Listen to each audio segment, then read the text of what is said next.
ओम शांति। 17 मार्च 2024 रविवार का मुरली है। अव्यक्त बाप दादा की वाणी है। ओरिजिनल डेट है 12/12/98 मधुबन। 12 तारीख और दिसंबर मास 98 की मुरली है। मेरे का देह अभिमान छोड़ ब्रह्मा बाप के कदम पर कदम रखो। आज बाप दादा अपने चारों ओर के श्रेष्ठ ब्राह्मण आत्माओं को देख रहे हैं। ब्राह्मण अर्थात ब्रह्मा मुख वंशावली। हर ब्राह्मण आत्मा के भाग्य को देख बाप दादा भी हर्षित होते हैं। हर ब्राह्मण आत्मा को जन्मते ही स्वयं ब्रह्मा बाप द्वारा मस्तक में स्मृति का तिलक लगता है। कौन सी स्मृति? कि मैं आत्मा हूँ, ये शरीर नहीं हूँ। तो यह स्मृति का तिलक लगता है। यह देख बाप बहुत हर्षित होते हैं। बाप दादा दोनों हर्षित होते हैं क्योंकि ये हमारा अलौकिक जन्म होता है। स्वयं भगवान तिलकधारी बनाते हैं हमें। इस दिव्य चक्षु का ज्ञान, इस दिव्य दृष्टि का दाता स्वयं त्रिलोकीनाथ आकर हमें इस तिलक को हमारे मस्तक पर लगाते हैं। तो स्वयं भगवान तिलकधारी बनाते हैं। साथ साथ हर ब्राह्मण आत्मा को पवित्रता के महा मंत्र द्वारा लाइट का ताज धारण कराते हैं और साथ साथ हर ब्राह्मण आत्मा को विश्व कल्याणकारी आत्मा बनाए जिम्मेवारी का ताज धारण कराते हैं। डबल ताज है और भगवान स्वयं अपने दिल तख्त नशीन बनाते हैं। स्वयं परमपिता परमात्मा इस धरा पर दैवी भूमि बनाने के लिए इस अंधियारी खोर दुख और अशांति की दुनिया में उन सितारों को इस धरा पर उतारते हैं जिन सितारों के द्वारा इस संसार में दिन होता है। वो चैतन्य आत्माएं जो बाबा अलौकिक जन्म की बात कर रहे हैं, तो ब्राह्मण आत्माएं खुद को सिर्फ और सिर्फ आत्मा समझ, अशरीरी समझ, अलौकिकता में रह करके अपने इस पुराने दुनिया के संस्कारों को छोड़कर काम, क्रोध, मोह, लोभ, अहंकार, द्वेष, घृणा, जितने भी इस संसार के आसुरी अवगुण है, आसुरी प्रवृत्ति है, वो सब वह आत्माएं खुद को आत्मा निश्चय कर इनको छोड़, विकारों को छोड़ती हैं और सद्गुणों को धारण करती हैं। उसे कहते हैं अलौकिकता, दिव्यता। दिव्य चक्षु से उस परमात्मा के साक्षात करती हैं, रोज उनसे रूहान करती हैं, बातें करती हैं। तो ऐसे इस धरा पर उन सितारों को उस ज्ञान सागर बाप ने इस बड़े ब्रह्मा जो ज्ञान चंद्रमा है उनके द्वारा इस धरा पर सितारों को उतारा है। बहुत समझने की बातें हैं। तो बाबा का जो पवित्रता के महामंत्र द्वारा लाइट का ताज धारण कराते हैं और साथ साथ हर ब्राह्मण आत्मा को विश्व कल्याणकारी आत्मा जिम्मेवारी का ताज धारण कराते हैं। कौन सी जिम्मेवारी? कि इस विश्व में शांति के लिए वह मनसा सेवा करेंगे, है ना। तो सेवा कर रहे हैं ना रूहानी सेना। एक तरफ क्या हो रहा है? साइंस क्या कर रही है? विनाश। और साइलेंस क्या कर रही है? स्थापना। कौन सी स्थापना? एक धर्म की, आदि सनातन देवी देवता धर्म की। तो डबल ताज है और भगवान स्वयं अपने दिल तख्त नशीन बनाते हैं। तो जन्मते ही तिलक, ताज और तख्त धारी बन जाते हैं। ऐसा श्रेष्ठ भाग्य सारे कल्प में कोई आत्मा का नहीं हो सकता। तो इतने श्रेष्ठ भाग्य की स्मृति रहती है कि हम ब्राह्मण जन्मते ही ऐसे भाग्यवान बनते हैं। आप ब्राह्मणों की निशानी दुनिया वालों ने श्री कृष्ण रूप में दिखा दी है, लेकिन वह विश्व का राजकुमार है, इसलिए राज्य की निशानी, तिलक, ताज, तख्त देते हैं।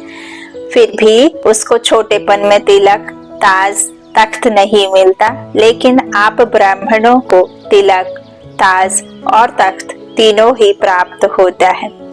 परमात्मा बाप द्वारा यह तीनों प्राप्तियां होना यह सिर्फ ब्राह्मणों के भाग्य में है। तो बाप दादा देख रहे थे कि मेरे बच्चों का कितना बड़ा भाग्य का सितारा हर एक के मस्तक पर चमक रहा है। ऐसा भाग्य का सितारा आपको आपके अपने में दिखाई देता है। तो बाबा कहते हैं ना, जिस दिन तुमने अपने आप को आत्मा निश्चय किया तो तुम्हारा भाग्य बन गया, क्योंकि तुमने जो खुद को समझा है वो परमात्मा ने तुम्हें चुन करके बताया है कि भगवान के तुम बच्चे बन गए। तो तुम्हारा जो सितारा है वो अपने आप में दिखाई देता है कि मैं जन्मते ही भाग्यशाली बन गई। सदा चमकता हुआ दिखाई देता है, या कभी बहुत अच्छा चमकता है और कभी सितारे की तरफ चमक कम हो जाती है ना। तारों में भी अनेक तारे दिखाए ना, ध्रुव तारा सबसे ज्यादा चमकता है। तो ध्रुव तारा यहाँ कौन है? मम्मा बाबा है ना, चांद, बिल्कुल चांद से बगल में लगे हुए हमारी दादियां, मनमोहनी वरिष्ठ दादियां, सब वो सप्तऋषि में आती हैं। सप्तऋषि दिखाते ना ऊपर तारों में, तो जो सबसे ज्यादा एडवांस पार्टी वाले हैं वो तारे अधिक चमकते हैं, जो ज्ञान सूर्य और ज्ञान चंद्रमा से लगे हुए होते हैं ना। तो 8 रत्न दिखाए हैं, कितना आसान है ना समझना।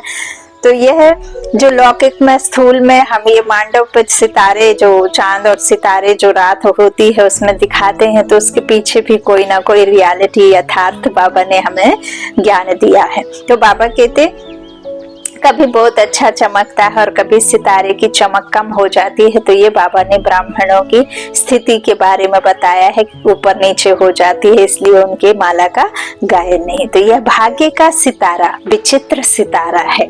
जो हमारी आत्मा है ना वो कैसी है? चित्र नहीं है ना उसका, विचित्र है वो, उसका कोई आकार नहीं है, वो निराकार है। तो परमात्मा जो एवर प्योर, लेकिन आत्मा प्योरिटी में आती है, इसीलिए उसे सुप्रीम नहीं कहा जाता, सोल कहा जाता है। तो बाप दादा आप सभी बच्चों को जब भी देखते हैं, मिलते हैं, तो हर एक बच्चे के मस्तक में सितारा चमकता हुआ देख हर्षित होते हैं।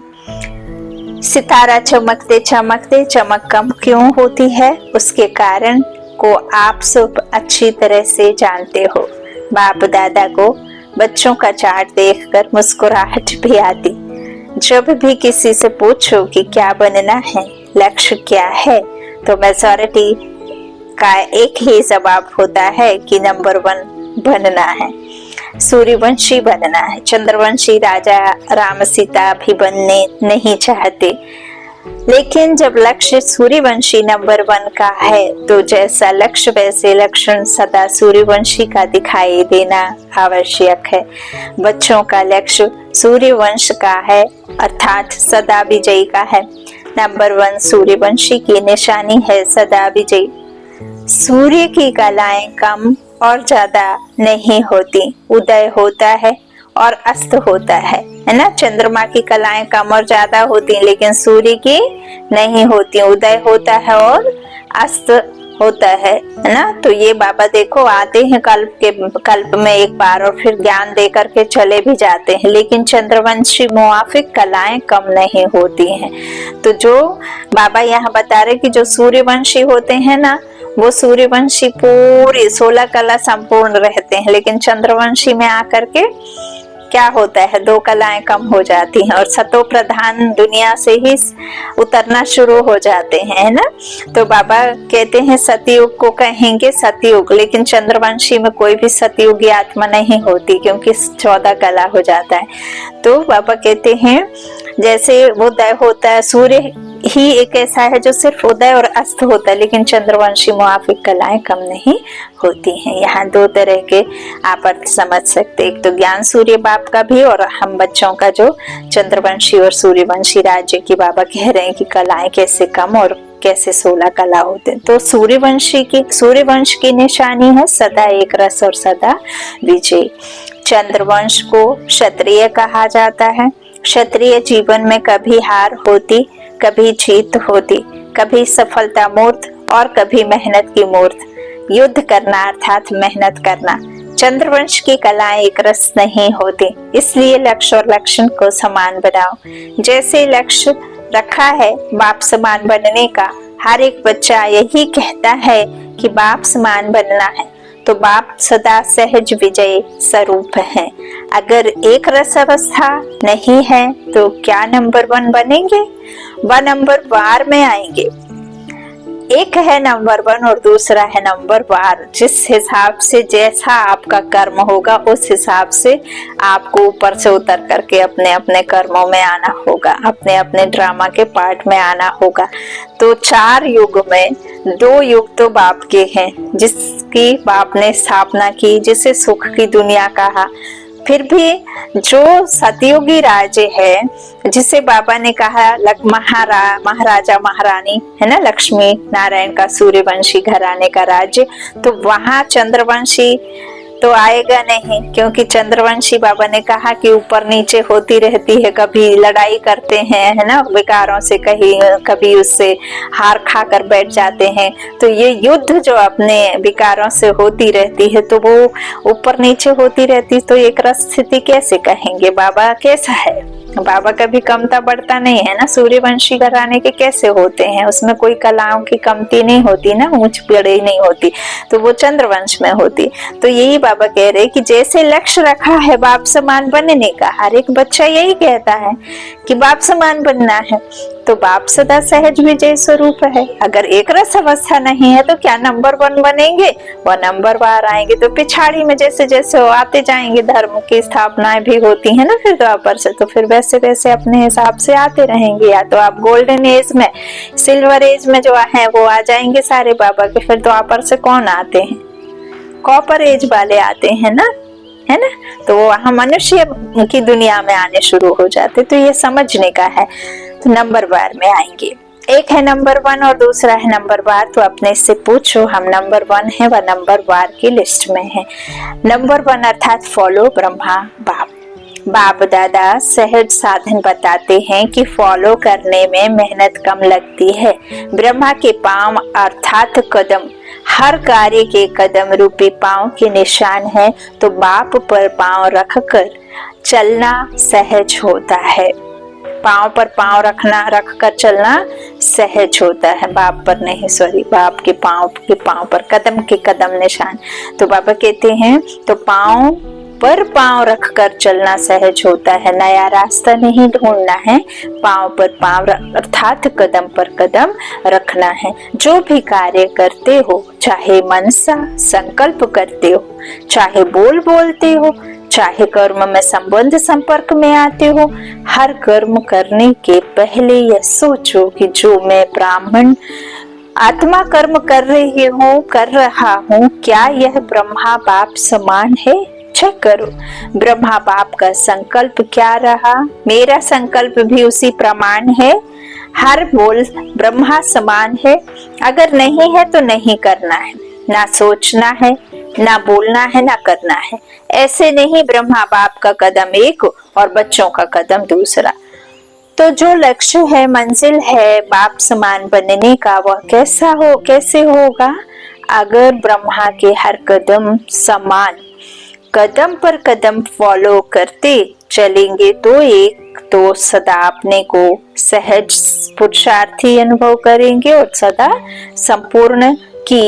संपूर्णता की मंजिल समीप अनुभव करेंगे। ब्रह्मा बाप समान अर्थात संपूर्णता की मंजिल पर पहुंचना। तो ब्रह्मा बाप वतन में आप सब बच्चों के संपूर्ण अव्यक्त फरिश्ते बनने का आह्वान कर रहे हैं। ब्रह्मा बाप के आह्वान का गीत व मधुर आह्वान का आवाज सुनाई नहीं देता।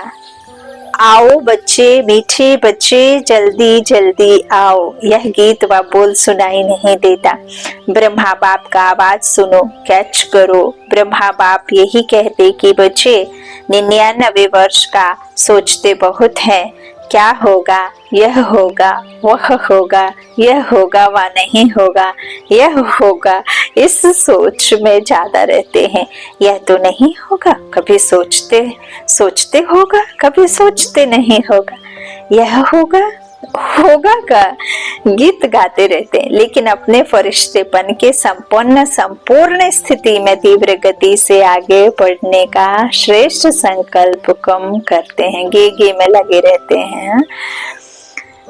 है में नहीं रहता है कि जो होगा, बाबा कहते हैं गे में नहीं जाओ, जो हो रहा है जैसा लिखा हुआ है वो हो जाएगा, क्या सोचना उसके बारे में। तो कदम पे कदम, अर्थात उनके कदम के निशान के ऊपर निशान, तो बाबा के कदम पे कदम मिलाना, तो इस तरह से क्या होगा इसमें नहीं। तो बाप कहते हैं कुछ भी होगा, लेकिन आपका लक्ष्य क्या है, जो होगा वह देखने और सुनने का लक्ष्य है, वह ब्रह्मा बाप समान फरिश्ता बनने का है। उसकी तैयारी कर ली है, तो आपने तैयारी कर ली है कि प्रकृति अपना कुछ भी रंग रूप दिखाए, आप फरिश्ता बन बाप समान अव्यक्त रूपधारी बन प्रकृति के हर दृश्य को देखने के लिए तैयार हो। चिड़िया के जिनके भी पास में, पक्षियों के पास में पर होते हैं, वो क्या करते हैं, क्या पहाड़ सामने आता है तो वो पहाड़ को देख करके उड़ना बंद कर देते हैं, या अपने परों को और फैला करके पहाड़ों को क्रॉस करके ऊंचाई पर उड़ जाते हैं, क्या करते हो, ऊंचा उड़ान भर लेते हैं ना।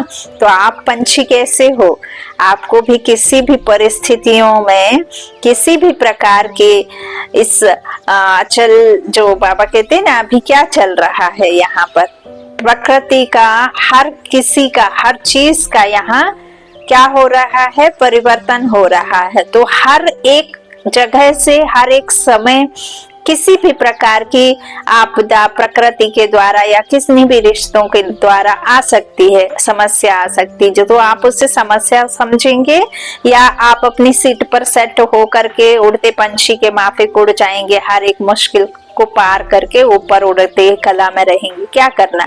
तो इस तरह से प्रकृति अपना कुछ भी रंग रूप दिखाए, आप फरिश्ता बन बाप समान अव्यक्त रूपधारी बन प्रकृति के हर दृश्य को देखने के लिए तैयार हो। नथिंग न्यू के उससे देखना है ना। तो बाबा कहते हैं प्रकृति की हलचल के प्रभाव से मुक्त फरिश्ते बने हो, अपनी स्थिति की तैयारी में लगे हुए हो, वह क्या होगा इसी सोचने में लगे हो, जो होगा सो हो जाएगा, हमारे बस में थोड़ी है, हमारा तो खुद का बस खुद के में नहीं है, हम उसे क्या वश में करेंगे। तो इस तरह क्या कोई भी परिस्थिति सामने आए तो आप प्रकृति पति, अपने प्रकृति पति की सीट पर सेट होंगे, आप सेट होंगे, यह क्या हो गया, यह हो गया, यह हो गया, इसी नजारों के समाचारों में बिजी होंगे। वह संपन्नता की स्थिति में स्थित हो, किसी भी प्रकृति की हलचल को चलते हुए बादलों के समान अनुभव करेंगे। बादल हैं, आए उड़ जाते हैं हवा के झोंके में ना। तो ब्रह्मा बाप बच्चों से पूछ रहे हैं कि मेरे समान फरिश्ते सदाकाल के लिए बने हो, क्योंकि आप बच्चों को व्यक्त में रहते अव्यक्त बनना है, व्यक्त में रहते अव्यक्त बनना है। आप कहेंगे बाप तो अव्यक्त हो गया, हमें भी ऐसे अव्यक्त बना देवे ना। बाप, ब्रह्मा बाप कहते हैं पहले अपने आप से पूछो कि जो विश्व कल्याण की जिम्मेवारी का ताज बाप ने पहनाया है वह संपन्न कर लिया है। विश्व कल्याणकारी, विश्व का कल्याण जो संपन्न हुआ है।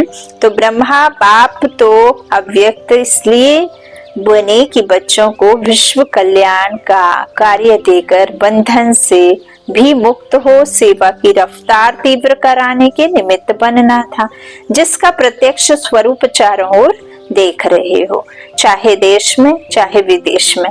अव्यक्त ब्रह्मा द्वारा तीव्र और होनी भी है। सेवा में तीव्र गति का निमित्त आधार ब्रह्मा बाप को बनना था, लेकिन राज्य अधिकारी एक ब्रह्मा बाप को नहीं बनना है, साथ में बच्चों को भी राज्य अधिकार लेना है। सिर्फ लक्ष्मी नारायण या ब्रह्मा बाप के हो जाने से, तैयार हो जाने से परीक्षाएं हो जाए, है ना, ऐसा नहीं है। जब तक डेट नहीं आएगी तब तक परीक्षा नहीं होगी। स्टूडेंट 100 है, एक क्लास में मान लीजिए कि 30 है, तो एग्जाम के लिए यदि कोई एक पढ़ाई प्रिपरेशन कर लेता है, तैयारी कर लेता है, और वो कहता है कि टीचर हमारा जो है हो गई है पढ़ाई, हमने पूरा पढ़ लिया है जितना भी आपने तैयारी कराई है, तो क्या टीचर उसके कहने पर एक स्टूडेंट के तैयार हो जाने पर परीक्षा ले लेगी? नहीं लेगी ना। तो ये भी बेहद का जो चल रहा है पेपर, तो इसमें भी ड्रामा में जो एग्जाम है वो तभी होंगे जब सबकी स्थिति एक सी हो जाएगी, और जिनकी नहीं होगी तो वो चले जाएंगे, जबरदस्ती जाना ही है उनको। तो इस तरह से कहते हैं कि निमित्त आप साकार रूपधारी, तो निमित्त आधार ब्रह्मा बाप को बनना था, लेकिन राज्य अधिकारी एक ब्रह्मा बाप को नहीं बनना है, साथ में बच्चों को भी राज्य अधिकार लेना है, इसलिए साकार में निमित्त आप साकार रूपधारी बच्चों को बनाया है। लेकिन अंत में आप सब बच्चों को व्यक्त में अव्यक्त फरिश्ता बन विश्व के कल्याण सेवा की रफ्तार तीव्र कर समाप्ति और संपन्न होना है। और कहना है, ब्रह्मा बाप कहते हैं कि क्या 99 में समाप्ति करें? प्रकृति को एक ताली बजाएंगे और प्रकृति तो तैयार खड़ी है। क्या फरिश्ते समान डबल लाइट बन गए हो? कम से कम 108 ऐसे सदा विजयी बने। अभी 108 भी नहीं बने, इसीलिए तो प्रकृति ने अभी हलचल में नहीं। तो जो किसी भी प्रकार के व्यर्थ और नेगेटिव संकल्प, बोल व कर्म अर्थात सर्व के संबंध संपर्क में पास हो, व्यर्थ व नेगेटिव यह बोझ सदा काल के लिए डबल लाइट फरिश्ता बनने नहीं देता। तो ब्रह्मा बाप पूछते हैं, इस बोझ से हल्के फरिश्ते बने हैं? अंडरलाइन है, सदा कम से कम 108 तो सदा फरिश्ता जीवन का अनुभव करें तब कहेंगे ब्रह्मा बाप समान बनना। तो बाप पूछते हैं, ताली बजाएं या 2000 में ताली बजाएं? तो 2001 में ताली बजाएं, कब बजाएं? बाबा खुद ही पूछ लेते हैं बच्चों से। अब बच्चों को तैयार होना है, बाबा ऑलरेडी तैयारी करके बैठा, तो क्या सोचते हो? ताली बजेगी तो ना तो बन जाएंगे ऐसे? क्या सोचते हो? ताली बजेगी उस समय बनेंगे।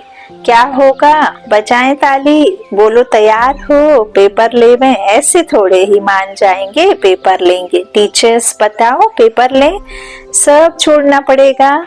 मधुबन वालों को मधुबन छोड़ना पड़ेगा, ज्ञान सरोवर वालों को ज्ञान सरोवर, सेंटर वालों को सेंटर, विदेश वालों को विदेश, सब छोड़ना पड़ेगा। तो एवर रेडी हैं? अगर एवर रेडी हो तो हाथ की ताली बजाओ। Ever ready?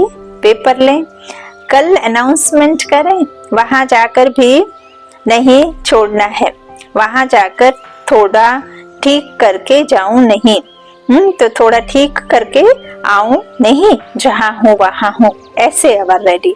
अपना दफ्तर भी नहीं, खटिया भी नहीं, कमरा भी नहीं, अलमारी भी नहीं, ऐसे नहीं कहना थोड़ा सा काम है ना 2 दिन करके आए, नहीं। Order is order. फौज में कैसा होता है, जब उन्हें ड्यूटी पर जाना होता है ना, तो फिर चाहे माँ की डेड बॉडी क्यों ना रखी हो, या रात में आपकी शादी होकर के ही क्यों ना आए हो, लेकिन उधर ड्यूटी पर ऑन ड्यूटी होना मतलब रिपोर्ट करना, मतलब एट द सेम टाइम जिस समय कहा है उसी टाइम, नहीं तो नौकरी नहीं चली जाती है, आपका डेरा बिस्तर वहां से उठ जाता है। तो ऐसे ही इतना जो है कि आजकल अभी नहीं, थोड़ा बाकी है, ऐसे नहीं। ऑर्डर इज ऑर्डर, सोचकर हाँ कहो, नहीं तो कल ऑर्डर निकलेगा, कहाँ जाना है कहाँ नहीं जाना है, निकालें ऑर्डर, तैयार है। इतना हिम्मत से हाँ नहीं कर रहे हैं, सोच रहे हैं थोड़ा सा एक दिन मिल जाए तो अच्छा है, मेरे बिना यह नहीं हो जाए, यह नहीं हो जाए, यह वेस्ट संकल्प भी नहीं करना। ब्रह्मा बाप ट्रांसफर हुआ तो क्या सोचा कि मेरे बिना क्या होगा, सोचा क्या? बस कह दिया है ना, रात्रि क्लास में आए थे बच्चों से मिलने और कह दिया कि अब मुझे जाना होगा ना, समझे ही नहीं बच्चे, तो जाना होगा, अब मेरा जो काम है वो पूरा होता है, तो फिर चले गए। ऐसे थोड़ी कि मेरे बिना क्या होगा, हाँ यानी तो यह नहीं हो जाए, इस तरह से तो अच्छा है, मेरे बिना यह नहीं हो जाए, यह वेस्ट संकल्प भी नहीं करना। ब्रह्मा बाप ट्रांसफर हुआ तो क्या सोचा कि मेरे बिना क्या होगा, चलेगा नहीं चलेगा, चलो एक डायरेक्शन तो दे दूं, डायरेक्शन दिया, अपनी संपन्न स्थिति द्वारा डायरेक्शन दिया, मुझसे नहीं, है ना। निरंकारी, निर्विकारी और निस्वार्थ भाव से बाबा ने कहा ना, निष्काम सेवा भाव। तो ऐसे तैयार हो, ऑर्डर मिला और छोड़ो तो छूटा, हलचल करें, ऐसा करना है, यह बता देते हैं। ऑर्डर होगा, ऑर्डर देंगे, आ जाओ बस। इसको कहा जाता है डबल लाइट फरिश्ता। ऑर्डर हुआ और चला। जैसे मृत्यु का ऑर्डर होता है, फिर क्या सोचते हैं? सेंटर देखो, अलमारी देखो, जिज्ञासु देखो, एरिया देखो। आजकल तो मेरे में एरिया का झमेला ज्यादा हो गया है। मेरी एरिया विश्व कल्याणकारी की क्या हद की एरिया होती है? यह सब छोड़ना पड़ेगा। यह भी देह का अभिमान है। मेरा तो आना ही नहीं है, मेरा कुछ भी नहीं है। तो ये सांसें भी उसकी देन है, तब तक है जब तक देन चल रही है, तो छोड़ना पड़ेगा। यह भी देह का अभिमान है कि यह मेरा एरिया मेरा है, ये सेवा मेरी है। नहीं, मेरी कुछ भी नहीं है। तो देह का भान फिर भी हल्की चीज है, लेकिन देह का अभिमान यह बहुत सूक्ष्म है। मेरा मेरा, इसको ही देह का अभिमान कहा जाता है। जहाँ मेरा होगा ना, वहाँ अभिमान जरूर होगा। चाहे अपनी विशेषता प्रति हो, मेरी विशेषता प्रति हो, मेरे गुण में, बाबा कहते मेरा गुण है, मेरी सेवा है, यह सब मेरापन है। यह प्रभु प्रसाद है, मेरी नहीं। प्रसाद को मेरा मानना यह देह अभिमान है। यह अभिमान छोड़ना ही संपन्न बनना है। इसलिए जो वर्णन करते हो वो क्या करना है? जो वर्णन किया बाबा कहते हैं ना, तो जो भी जिस तरह से हम करते हैं, बाबा कहते हैं कि मेरा मानना, यह भी तो एक तरह से है ना। हम सब कह देते हैं कि ये मेरा है। तेरा कहाँ से आया? ज्ञान की एक एक बूंद उस ज्ञान के सागर की है ना। हमारे पास तो कुछ भी नहीं है। तो जो भी हम कहते हैं ना, जब हम कभी मंदिर से या किसी भी तरह जगह से हम जब भगवान का प्रसाद या बाबा का ही हम टोली लेकर के आते हैं, ब्रह्मा भोग लेकर के आते हैं, गुरुवार को जो सतगुरुवार को भोग लगता है वो लेकर के आते हैं, तो हम क्या कहते हैं? भोग लेकर के आए, बाबा का लेकर के आए। मेरा तो नहीं कहते ना, प्रसाद भी मेरा नहीं कहते, मंदिर का भगवान का प्रसाद कहते हैं। तो प्रसाद को मेरा मानना यह देह अभिमान है। यह अभिमान छोड़ना ही संपन्न बनना है। इसलिए जो वर्णन करते हो फरिश्ता, अर्थात ना देह अभिमान, ना देह भान, ना भिन्न भिन्न मेरेपन के रिश्ते हो। फरिश्ता अर्थात यह हद का रिश्ता खत्म। तो अब क्या तैयारी करेंगे? हम जो भी बाबा का ज्ञान प्रसाद किसी को देते हैं, दाता जब हमें देता है तब हम उस लायक बनते हैं कि दे पाते हैं। तो वो दाता का है, तुम्हारा कुछ भी नहीं है। तो देने के लिए दाता देता है, रखने के लिए नहीं देता है, और वो होता उसका है। तो ब्रह्मा बाप का आवाज अटेंशन से सुनो, आह्वान कर रहे हैं। बाप कहते हैं समाप्ति का नगाड़ा बजाना तो बहुत सहज है, जब चाहे तब बजा सकते, लेकिन कम से कम सतयुग आदि के 9 लाख तो एवर रेडी हो ना।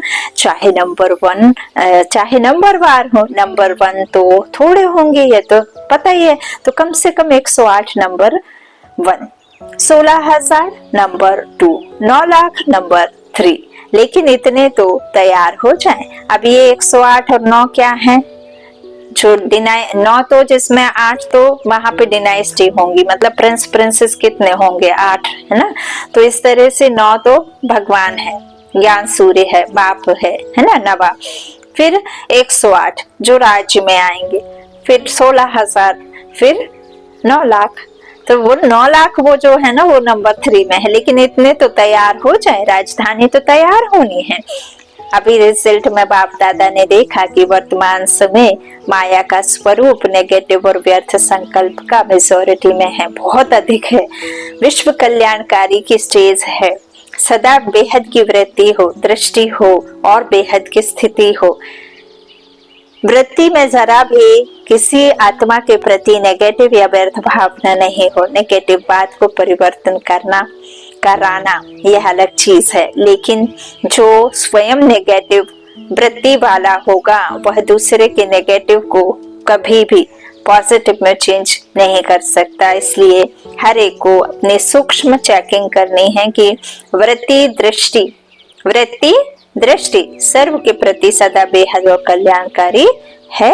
जरा भी कल्याण की भावना के सिवाय हद की भावना, हद के संकल्प, बोल सूक्ष्म में भी समाये हुए तो नहीं है। जो सूक्ष्म में समाया हुआ होता है उसकी निशानी है कि समय आने पर, वह समस्या आने पर वह सूक्ष्म स्थूल में आता है। सदा ठीक रहेगा लेकिन समय पर वह मर्ज हो जाएगा। फिर सोचते हैं यह है ही ऐसा, यह बात ही ऐसी है, यह व्यक्ति ही ऐसा है, तो गुस्सा तो आएगा, ये ऐसा करता है तो ऐसा तो मन में आएगा ही। तो व्यक्ति ऐसा है लेकिन मेरी स्थिति शुभ भावना, बेहद की भावना वाली है या नहीं है। अपनी गलती को चेक करो, समझा? बातों को नहीं देखो, अपने को देखो। बस 99 में यह अपने अंदर धुन लगाओ, जो ब्रह्मा बाप का कदम वह ब्रह्मा बाप समान मेरा हर कदम हो। ब्रह्मा बाप से सभी को प्यार है ना, तो प्यारे को ही फॉलो किया जाता है। बाप समान बनना ही है, ठीक है ना? 99 में सब तैयार हो जाएंगे। ये 98 की है, 2 साल का समय बाबा ने दिया, तो 1 वर्ष है। 99, 98, 99 1 वर्ष है। 98 की है, 2 वर्ष नहीं 1 वर्ष। तो यह हो गया, यह हो गया, यह नहीं सोचना, यह तो होना ही है, पहले से ही पता है यह होना है। लेकिन बाप समान फरिश्ता बनना ही है, समझा? क्या करना है? करना है ना? कर सकेंगे? 1 वर्ष में तैयार हो जाएंगे कि आधे वर्ष में तैयार हो जाएंगे? आपके संपन्न बनने के लिए ब्रह्मा बाप भी आह्वान कर रहा है और प्रकृति भी इंतजार कर रही है। 6 मास में अब रेडी बनो। चलो 6 मास नहीं, 1 वर्ष में तो बनो। हलचल में नहीं आना, अचल लक्ष्य नहीं छोड़ना, बाप समान बनना ही है। कुछ भी हो जाए, चाहे कई ब्राह्मण ही लावे, ब्राह्मण रुकावट बनकर सामने आए, फिर भी हमें समान बनना ही है। पसंद है यह राय? बाप दादा ने सभी से हाथ उठवाया और सबका वीडियो फोटो निकलवाया। ऐसे बाबा कहते यह फोटो सभी को भेजेंगे। यहाँ की मूवी में कोई मिस भी हो सकता है, वतन की मूवी में तो कोई मिस नहीं हो सकता है। अच्छा, बाप कहते हैं 1 सेकंड में सभी अभी अभी विदेही बन सकते हो, तो अभी 1 सेकंड में विदेही स्थिति में स्थित हो जाओ। मैं आत्मा परम पिता परमात्मा की संतान और पहुंच गई परम धाम में। देख लिया परमानंद ज्ञान के सागर का स्वरूप और उसकी शक्तियों को भी देख लिया, नहा लिया उसके सारे पवित्रता के जल में, ज्ञान सागर के ज्ञान से, शक्तियों से भर लिया, है ना? तो ये हो जाती है ड्रिल। अच्छा, अभी देह में आ जाओ और देह में आकर के चलो अपने कर्म करके अपना ये ज्ञान जो बाबा से शक्तियां भर के लाए हो, जो प्रेम भर कर लाए हो, जो ज्ञान भर कर लाए हो, चलो दो, है ना? तो आत्मा इस देह में आई, कर्म करने लगी। आत्मा वहां गई तो वहां फिर बाबा की शक्तियों में समा गई। तो अभी फिर विदेही बन जाओ। ऐसे सारे दिन में बीच बीच में 1 सेकंड में सेकंड भी मिले तो बार बार यह अभ्यास करते चलो रहो। अच्छा, सर्वश्रेष्ठ ब्राह्मण आत्माओं को सदा ब्रह्मा बाप के कदम पर कदम रखने वाले फॉलो फादर आज्ञाकारी बच्चों को सदा ब्रह्मा बाप समान फरिश्ता स्थिति में स्थित रहने वाले समीप आत्माओं को सदा प्रकृतिपति बन प्रकृति के हर दृश्य को साक्षी हो देखने वाले अचल अडोल आत्माओं को सदा बेहद की वृत्ति और दृष्टि में रहने वाले भाग्यवान बच्चों को बाप दादा का याद प्यार और नमस्ते नमस्ते नमस्ते। बाहर जो भी सुन रहे हैं, चाहे देश में चाहे विदेश में, उन बच्चों को भी विशेष याद प्यार। अच्छा, ओम शांति। शुक्रिया बाबा। वरदान। अविनाशी प्राप्तियों की स्मृति से अपने श्रेष्ठ भाग्य की खुशी में रहने वाले क्षमात्रम अविद्या भव। जिसका बाप ही भाग्य विधाता है, उसका भाग्य क्या होगा? सदा यही खुशी रहेगी। भाग्य तो हमारा जन्म सिद्ध अधिकार है। वाह मेरा श्रेष्ठ भाग्य और भाग्य विधाता बाप, यही गीत गाते खुशी में उड़ते रहो। ऐसा अविनाशी खजाना मिला है जो अनेक जन्म साथ रहेगा, कोई छीन नहीं सकता, लूट नहीं सकता। कितना बड़ा भाग्य है जिसमें कोई इच्छा नहीं, मन की खुशी मिल गई तो सर्व प्राप्तियां हो गई, कोई अप्राप्त वस्तु है ही नहीं। इच्छा, इसलिए इच्छा मात्र अविद्या बन गए। जहाँ आपको किसी भी प्रकार के सुख की, जहाँ किसी भी वस्तु की चाहत, किसी भी प्रकार की कोई भी वस्तु, चाहे वह स्थूल हो और चाहे कैसी भी हो, लेकिन वहां उस बात की फिक्र ही नहीं, तो ऐसी बेफिक्र दुनिया के बादशाह बनना। तो इसलिए इच्छा मात्र अविद्या बन गई। इस लोगन है विकर्म करने का टाइम बीत गया। अभी व्यर्थ संकल्प बोल भी बहुत धोखा देते हैं। संकल्प मन में सिर्फ मुख के बंद कर लेने से नहीं, अंतर मन में क्या चल रहा है उसका मौन चाहिए। तो विकर्म करने का टाइम बीत गया। अभी व्यर्थ संकल्प बोल भी बहुत धोखा देते हैं। सूचना, आज मास का तीसरा रविवार अंतर्राष्ट्रीय योग दिवस है। सभी ब्रह्मावत्स संगठित रूप में स्वयं 6:30 से 7:30 बजे तक विशेष अपने निराकारी स्वरूप में स्थित होकर परम धाम घर की असीम शांति, प्रेम व पवित्रता का अनुभव करें। मन बुद्धि को एकाग्र कर बीज रूप की स्थिति का अनुभव करें। अच्छा, ओम शांति, ओम शांति।